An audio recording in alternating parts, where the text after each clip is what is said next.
Pinkstersondag is die 50ste dag na Paasfees.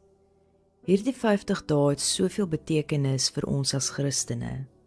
Dit het begin met die dood en opstanding van Jesus. Op die 40ste dag het Jesus opgevaar na die hemel. Toe het Pinkstersondag aangebreek en die hemel het oopgegaan met 'n geluid wat net beskryf kan word as 'n geweldige stormwind.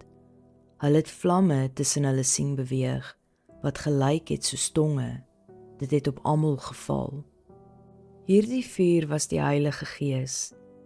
Jesus moes ons verlaat sodat die geskenk van die Heilige Gees gegee kon word. Dit het die disippels die vermoë gegee om in tale te praat wat hulle nie geken het nie. Hulle is geïnspireer om met vrymoedigheid te praat en die evangelie van Jesus te verkondig en die goeie nuus te deel met almal wat hulle ontmoet het. Dit was die dag waarop die Christelike kerk begin het.